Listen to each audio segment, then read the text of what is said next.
Good evening, friends. Good evening, friends.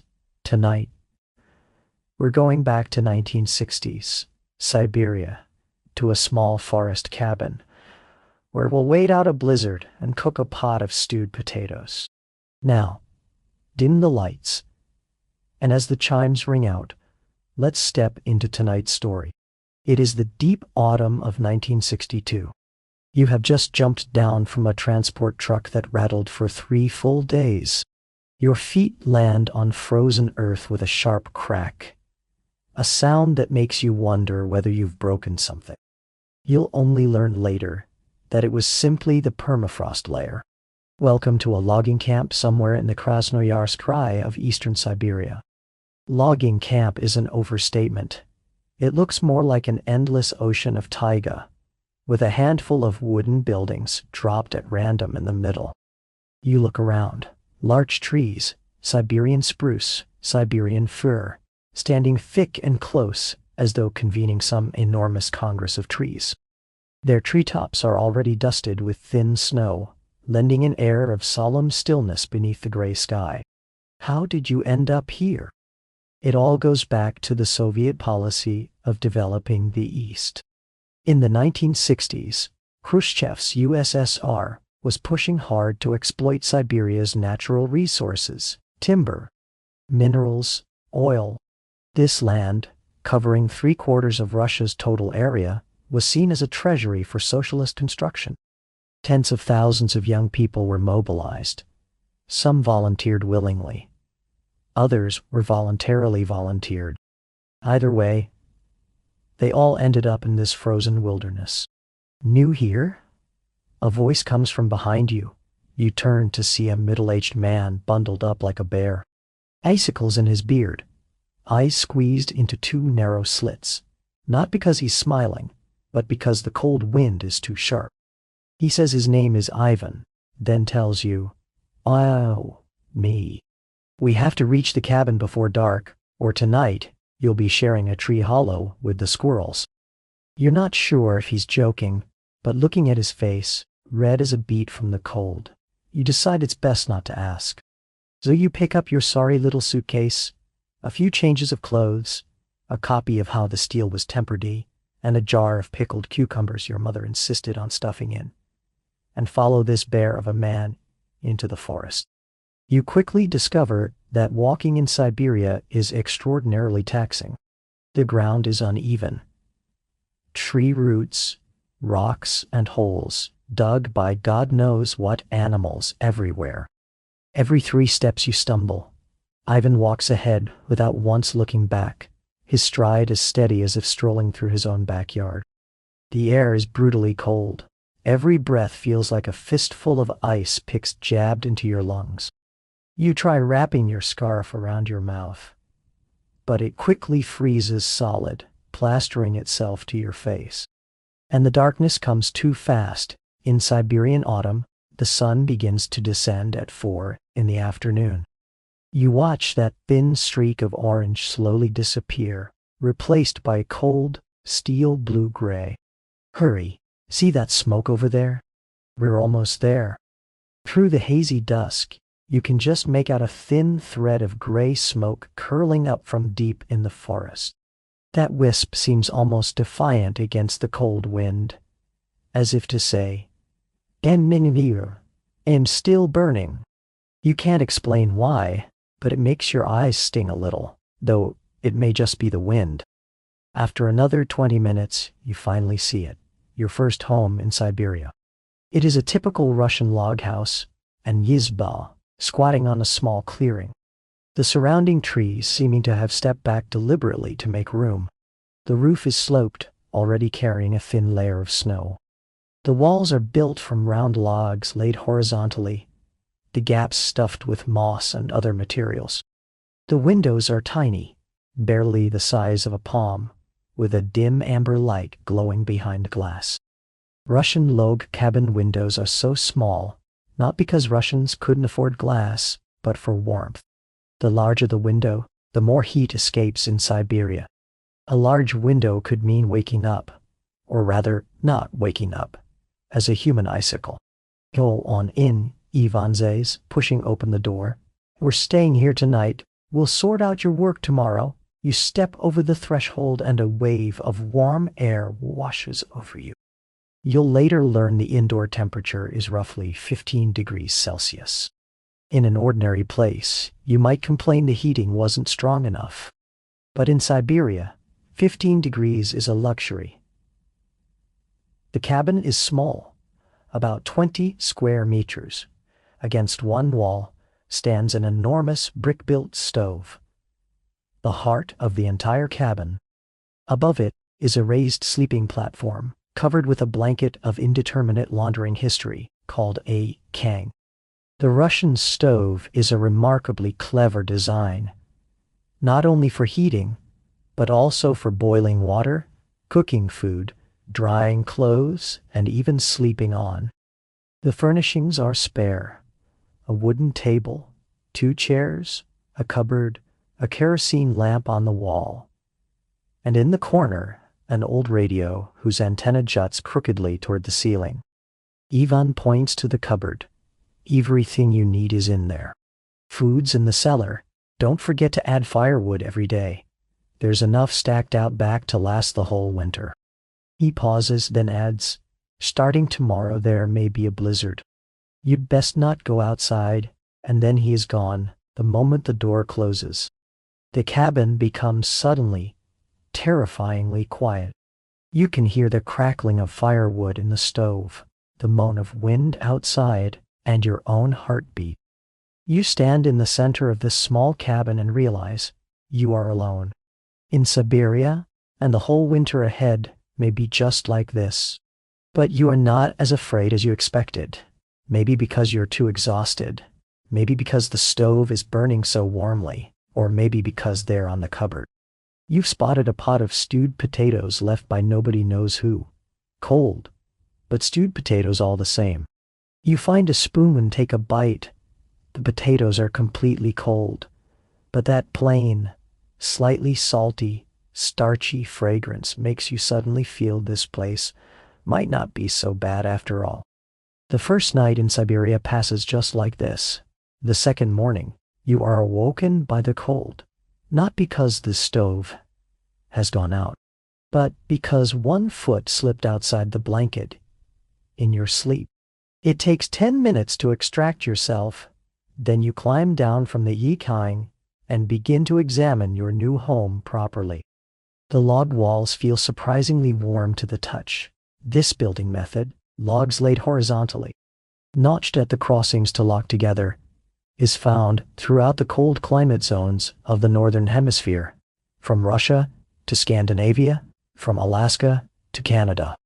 The gaps between logs are stuffed with moss, dried grass, even what looks like animal fur. The secret weapons Siberians use against the cold. Then you turn your attention to the absolute centerpiece of the cabin, the enormous brick-built stove. It takes up nearly an entire wall, floor to ceiling, blackened by smoke, but with bricks laid with great neatness. The front has an arched opening for firewood. Above it, a smaller opening sealed with an iron door for the flue. The Russian masonry stove is extremely efficient. A modern open fireplace loses most of its heat up the chimney. Only 10 to 20% actually heats the room. But this stove is different. Its internal structure is complex. Before smoke exits, it passes through several winding channels. And at each bend, a portion of heat is absorbed by the brickwork. By the time smoke finally escapes the chimney, it has cooled considerably. The heat stored in the bricks is then slowly released over many hours. This is why, once properly heated, the room stays warm long after the fire dies down. You crouch down and add a few sticks. The flames lick at the dry wood with a cheerful crackling. You stare at those dancing flames and suddenly feel this may be the most beautiful thing you have ever seen. On a Siberian morning at minus 30 degrees, a burning fire can genuinely move you to tears. You push the door open to check outside. A gust hits you like a fist. You instinctively step back. Temperature has dropped further, around -35 you estimate. Your eyelashes have already frosted over, in extreme cold. Human eyelashes really do frost over. This is not exaggeration. It is everyday life in Siberia. You spend less than a minute outside before retreating. In the moment before you shut the door, you see it. On the far horizon, a dark wall of cloud moving slowly closer. It is not ordinary cloud. Something instinctive tells you that thing means trouble. You make preparations. You carry as much firewood as possible under the porch overhang to keep it from being buried. You haul several buckets of water from the well. Then you search for the cellar even mentioned, a storage room dug into the earth. Its entrance a slanted wooden hatch already dusted with snow. The cellar is surprisingly warm. Earth is an excellent insulator. At 1 or 2 meters deep, the temperature hovers near zero, cold enough to preserve food without freezing it. You light the oil lamp and look around. Potatoes, so many potatoes, piled in a corner forming a small mountain, everyone caked with dirt. Besides potatoes, a few wrinkled onions, some salted fish, and a sealed earthenware crock. You open it and smell sauerkraut, Russian-style fermented cabbage, the staple of Siberian winters. You carry up a basket of potatoes, several onions, and the sauerkraut crock. As you close the hatch, you glance at the sky. The cloud wall has grown much closer. You quicken your pace back to the cabin, check the windows, add firewood to the stove, and sit down. Everything is ready. Now, you can only wait. Outside, the wind begins to howl. At around 3 in the afternoon, someone knocks at the door. You creep over, and it pushes open from the outside. An old man wrapped in a thick fur coat comes in, bringing a blast of cold air and snowflakes. "The blizzard's coming," he says, stamping his feet. "Yeki came to see how you new ones are getting on." You recognize the voice. It's Ivan. Last night it was too dark to see his face. Now you can. He's around 60, his face carved with wrinkles, as though the Siberian wind cut them one by one. His eyes are a pale gray, like a frozen lake. His long beard, already streaked with white, has small icicles clinging to it. Firewood brought in? Water fetched? Food? Shiri brought up a basket of potatoes. Ivan gives a satisfied grunt, then walks to the window and peers through the small scraped clear patch of glass. He stares at the distant sky for a long while, his brow creasing deeper. "Tonight," he says, "look at the color of those clouds." Nixon-laid cloud wall now occupies half the sky in a strange gray-violet, like the belly of a fish. What does that color mean? You ask. Ivan looks at you the way one looks at a child who knows nothing of the world. It means the cloud layer is very thick enough that no sunlight passes through, and it's full of snow. We call clouds that color on Jianyun. When they press down over you, you won't be able to see a thing. Night, don't be afraid, he adds, his tone softening. Just stay inside and don't go out. Keep the fire going. You'll be all right. He stands to leave, then pauses at the door. One more thing. The stove can't go out. Not just for the warmth. Once the brickwork goes completely cold, it takes a very long time to heat back up. Keep a fire going, even a small one. Remember that. Then he walks into the deepening dusk, and you watch his silhouette disappear among the trees. You go back to the stove, add one more stick, and begin to do the thing that life in Siberia demands above all else. Wait. Outside, the wind is no longer that mournful whimper. It has become a low, sustained roar, as though a great beast is approaching. You look through the small clear patch of window. Night has fallen completely. You can see nothing. The blizzard has arrived. You decide to cook. Besides the main firebox, the stove has a smaller cooking hole to one side, just right for a pot. Heating and cooking at the same time, using the same firewood. Clever, But you've never cooked on a stove like this. Back in the city, you used a gas range. This is completely different. The first attempt fails. You cram in too much wood. Flames shoot up and nearly take off your eyebrows. The second attempt also fails. Too cautious, too little wood. The water won't boil. Then you remember something your grandmother used to say. Fire must have a hollow heart. A person must have a solid heart. When building a fire, leave gaps between the wood so air can circulate. You rearrange the firewood, this time deliberately leaving spaces. You adjust the draft. Something like a miracle occurs. The flames become steady and even. Warm orange light radiating from the cooking hole. That's it, you say aloud to no one. You peel and cut the potatoes into chunks. Add the wrinkled onions, a spoonful of sauerkraut brine, water. You put the pot on the cooking hole and wait. You sit by the stove and watch the water slowly begin to bubble. Outside the wind is roaring, but you are not so afraid now. You have fire, you have potatoes, you have this cabin. As long as these remain, you can survive. You let the pot simmer gently. Stewing potatoes needs no fierce fire. Low and slow makes them soft and flavorful. A wonderful fragrance begins to fill the cabin, starch and onion, with the faint sourness of sauerkraut. Not a sophisticated smell, but on this night, in this blizzard, in this small Siberian cabin, it is the finest thing in the world. You poke a potato chunk with a spoon. It gives way easily. "Hey, Don," you exclaim, and you realize you have never felt such excitement about a potato being cooked. You lift the pot onto the table, scoop a piece of potato, blow on it, and put it in your mouth. In that instant, you believe this is the best thing you have ever eaten, not because the flavor is complex or refined. In truth, this is the most ordinary of stewed potato dishes. Barely any seasoning, almost no salt. But it is hot, it is soft, and it fills your hollow stomach in the most solid, satisfying way. You eat several spoonfuls, then force yourself to stop. You don't know how long the blizzard will last. You must ration.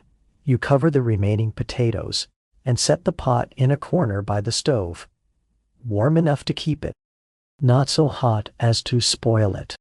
After eating, you climb onto the cane and pull the blanket tight. You lie listening to the crackling of firewood, smelling the lingering aroma of stewed potatoes, feeling the warmth from the heated bricks beneath you. You think of home, your mother's cooking, the apartment that wasn't large but was warm, the noisy street. All of that feels impossibly distant now, as remote as another planet. But strangely, you are not as sad as you might have expected. Your last thought before sleep: tomorrow, don't forget to add firewood. You don't know how long you sleep. When you wake, the cabin is still dim. You climb down, check the fire. Still burning, but very low, and add fresh sticks, stirring the embers to let air circulate. The flames revive. You press your palm to the window glass to melt a small circle of frost and look outside. Pure white, no gradations, no shapes, no outlines, as if someone has pasted a sheet of white paper against the window. There is a specific Russian word for this, perga. It has no accurate equivalent in English, because in temperate regions, people never encounter it. It is not an ordinary snowstorm. It is a singular natural phenomenon found only in regions of extreme cold, where wind and snow merge into a moving wall that eliminates sight, sound, even the sense of time. History is full of terrifying stories. People stepping outside only meaning to walk a few meters for firewood and never returning. Once outside, you lose all sense of direction instantly. Everything is the same white in every direction. People have been found frozen to death just meters from their own front doors. This is why Siberian old-timers have one rule above all. When the Ypergai comes, do not go outside under any circumstances. You step back from the window. The wind is a continuous, deep-throated roar, like 1,000 wild creatures circling your cabin. You can feel the entire structure trembling faintly, the log walls groaning under the wind's brutality. But the cabin does not fall. It has stood here for God knows how many years, through God knows how many blizzards. It knows how to endure. You notice the old radio in the corner and decide to try it. The power line is clearly down, but flipping it over, you find a hand crank generator on the back. You begin cranking. The handle is stiff, clearly long unused. After about 5 minutes, your arm is aching. But at last, a voice emerges. Time 21:0, broken and intermittent, buried in static, as if coming from a great distance. But to you, it is the most beautiful sound in the world. A human voice, a real living person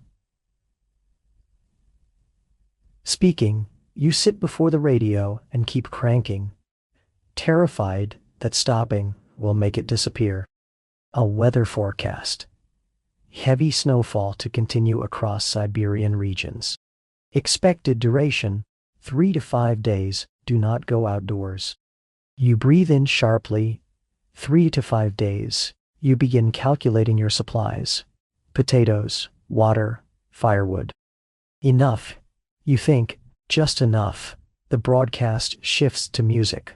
A lilting Russian folk song. Its melody slightly melancholy, but carrying a strange warmth underneath. You close your eyes and keep cranking, listening. The song makes you think of many things. Your mother humming while cooking. Lying as a child in your grandmother's lap, listening to old stories. School friends. Ordinary happy days. All of that is so far away you don't know how long you'll be in this place. 1 winter, a year, longer. You don't know when you'll go home. You don't even know if you'll go home at all. But here, right now, in this cabin ringed by blizzard, listening to a distant song, you feel, this is all right. Everything is still all right. The song ends.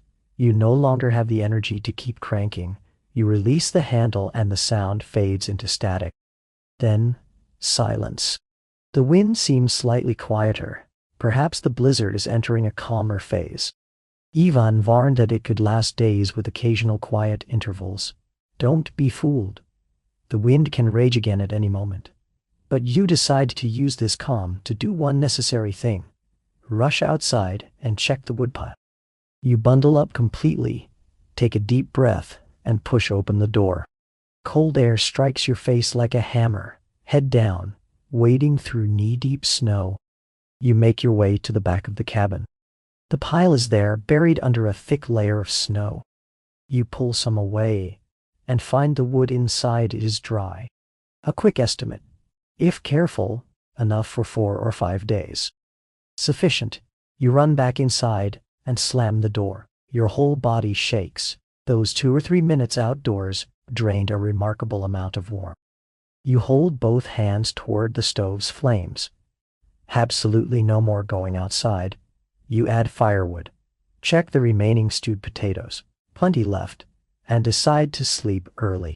In Siberian winter, sleep is the most efficient way to conserve energy. A sleeping body burns the fewest calories. You climb onto the yikang. Pull the blanket tight and slowly close your eyes. Tomorrow, everything will be better. By the 3rd day. The wind has eased. Through the small clear patch on the window, you can see shapes again, the outline of distant trees. The blizzard continues, but its most violent phase seems to have passed. You crank the radio and catch a fragment of news. Siberia's strongest blizzard in 50 years strikes multiple regions. Snow depths exceeding 2 meters in some areas, rail and road links severed. You're not sure whether to feel frightened or strangely proud. A complete newcomer. And you've landed in the strongest blizzard in 50 years. If you get out of here alive, this will be a story to tell for the rest of your life. That afternoon, you decide to take the second pot of stewed potatoes seriously, not just throw things in and boil them, but think carefully about how to make them genuinely good. Being trapped in a blizzard, you have learned the most dangerous thing is not cold or hunger. It is boredom, that feeling of time having stopped, every minute stretching into an hour. So you cook with intention. You cut the potatoes into different sizes. Large chunks to hold their shape, small pieces to dissolve and thicken the broth, a trick your grandmother taught you. You slice the onions thin rather than in chunks, so they soften completely and release all their sweetness. And then, the most critical step, you find in the back of the cupboard. A small packet of salt, a tin of black pepper, and several dried bay leaves. Would bay leaves, in a well-stocked city kitchen, you might not give them a second glance. But here, in this cabin where potatoes and onions are the entire larder, a few dried bay leaves are a gift from heaven. You also find in the corner of the cupboard a half bottle of congealed animal fat. You scoop some into the pot and melt it over the fire. When it begins to spit, you add the sliced onions. Ah, sizzle. The sound alone lifts your spirits. You stir continuously, watching the onions go from white to translucent, then begin to turn golden. A sweet, complex fragrance rises and fills the entire cabin. You feel a sudden urge to cry. You can't say exactly why, perhaps because in this lonely, blizzard-besieged night, you are somehow managing to make something like this. Perhaps the fragrance calls up some distant memory, some warm moment you had almost forgotten. You breathe deeply and compose yourself. You add the potato pieces. Stir to coat them in the fat. Then add water. Icy well water that sends a great cloud of steam up from the hot pot. Then sauerkraut brine. A little salt, a few black peppercorns, and those precious bay leaves. Lid on, wait. You sit by the stove, and this time you feel much better. The wind is still howling outside, but the cabin is full of the smell of something cooking. The fire burns contentedly, and everything seems a little less grim. Sometime later you lift the lid. A rush of fragrance hits you. Potato, onion, sauerkraut, bay leaf, all blended together, far richer than anything from the first pot. The broth has become thick. Large potato chunks hold their shape. Small ones have dissolved into the liquid. The onion slices have all but vanished. They have become part of the broth itself. The bay leaves float serenely on the surface like tiny boats. You take a spoonful and taste, so much better than yesterday. The sweetness of onion, the tartness of sauerkraut, the clean fragrance of bay leaf, all woven around the plain. Honest starchiness of potato. A spoonful of hot broth passes down your throat, and warmth spreads from your stomach out to your hands and feet. You take another spoonful, and another, and one more. Outside, the blizzard continues. You decide to let it. On the fourth night, you are jolted awake by a strange sound. Not the wind, not snow on the glass, not crackling firewood. A scratching sound from the direction of the door. Something outside, raking at the door planks with claws. Your heart begins to race. Siberian forests are full of wildlife. Bears, wolves, foxes, wild boar, various deer. In normal circumstances, they avoid human habitations.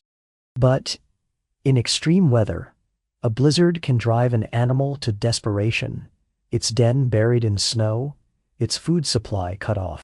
In these conditions, some may risk approaching human dwellings. You ease off the akang as quietly as possible, grip the knife, your only weapon, and move slowly toward the door. As you near it, the scratching stops. Then you hear a low whimper. Not a wolf's sharp howl, but something sadder. You press your ear to the door, another whimper. Then light, shuffling footsteps in the snow outside. Your curiosity overcomes your fear. Very slowly, you open the door a crack. A furry face appears in the gap. A dog, somewhat larger than an ordinary house dog. Gray and white, ears erect, tail hanging low. Covered in snow and trembling, you open the door wider.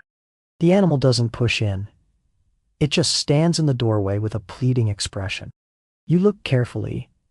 Around its neck is a ring of lighter-colored fur, as if it once wore a collar. Not a wild dog, likely one from the logging camp or a nearby village, lost in the blizzard and separated from its owner. One of its back legs seems injured. You step back and open the door fully. "Come on then," you say. The dog crosses the threshold carefully. Once inside, it goes straight to the stove, lies down in front of it, and begins licking its paws. You close the door and lean against it, watching this uninvited guest in the firelight. Its coat is thick but tangled, matted in places. Its amber eyes are half closed, the warmth and almost unbearable relief. Kit appears. "I have a roommate," you say to yourself. You ladle out some stewed potatoes into a bowl and set it before the dog. It raises its head, sniffs, and eats ravenously. When it finishes, it looks up at you briefly, then lies back down flat on the floor before the stove. And within moments, there is the sound of gentle snoring. You climb back onto the kangi, but don't fall asleep. You lie wondering, where did this dog come from? How did it survive the blizzard? Is its owner still alive? None of these questions can be answered. But one thing you know for certain, at least for the foreseeable future, you are no longer alone. On the 5th day, or perhaps the 6th, you walk out of the cabin. Not a panicked dash to the woodpile. This time you genuinely stand outside, in the snow, breathing fresh air. The wind has stopped. The snow has stopped. The world has been transformed. Snow everywhere. The cabin half buried.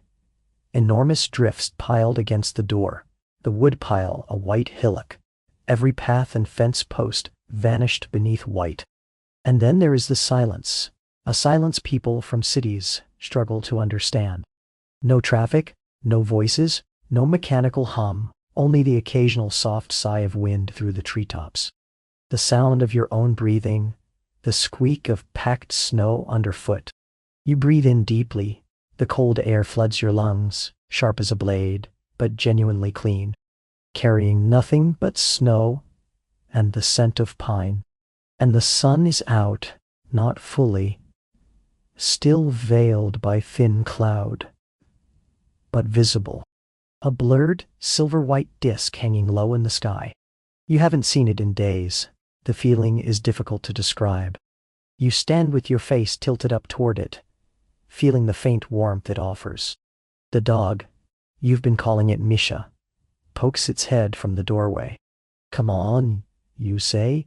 "It's all right now." Misha steps carefully into the snow, sinking nearly to its belly, and follows you on a slow circuit of the cabin. Then a figure emerges from the tree line. Ivan, wrapped in his thick fur coat, walking on handmade snowshoes, wooden frames laced with hide that distribute weight across the snow's surface. He reaches you and looks you up and down. "Not bad. You're still alive." "So are you," you say. "Are you," you say, your voice shaking slightly. "From cold? Or from something else?" Ivan notices Misha, you explain. The scratching at the door in the night, the dog standing in the blizzard, the injured leg. Ivan bends down, examines Misha, then nods. "That's Vasily's dog, lives in the village to the south, must have run off when the blizzard hit." "How straightens? How, things? Enough firewood? Food?"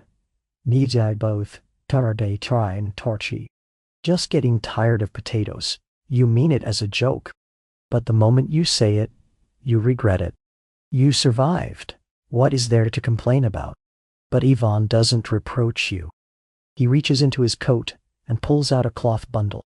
"Here, You've been on your own too long. Have something different. You open it, a loaf of dark bread, and a small piece of smoked meat. Your eyes go hot. Thank you, you say, voice slightly unsteady. Even waves it off. Rest today. Starting tomorrow, we clear the snow. The blizzard buried everything. It'll take a few days to get back to normal, Alchi. He looks around once more. Hot cabin of yours is solid, he says, then turns and walks back into the trees. You stand holding the bundle, a complicated feeling rising in you. You are not alone on this bleak and empty land. There are other people going through the same trials, surviving in the same ways.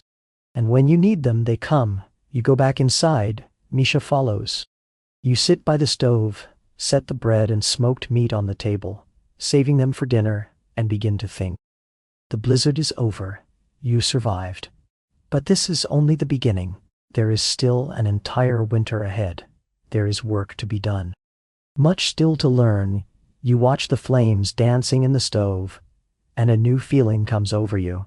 Not fear, not confusion, but something like anticipation. You don't know what is coming next, but you know you are no longer the newcomer who stepped off the truck a few days ago. You've learned to build a fire. You've learned to stew potatoes. You've survived a blizzard. You've also made a friend, even if he's a dog, and you know that not far away, someone is keeping an eye on you. You reach out and scratch Misha behind the ears. He squints with pleasure. All right, Misha, you say. What's the first thing we do now? Misha looks at you as if waiting for you to answer that yourself. Heat up the rest of the potatoes, then try the bread and the smoked meat. You stand up, go to the iron pot that has been stewing potatoes for days, and ladle out what's left into 2 bowls, one for yourself, one for Misha. Then you slice the dark bread and lay a few thin pieces of smoked meat on top. You eat slowly, one small bite at a time. The bread is a little hard, a little sour, but has a deep, weedy flavor. The smoked meat is salty, richly smoky, pairing perfectly with the bread. A few thin slices, but the warmth spreading through you makes your whole body feel alive. You close your eyes and chew slowly. This is the best meal you have ever eaten. Misha finishes her bowl and watches your remaining bread with an expression of pointed hope.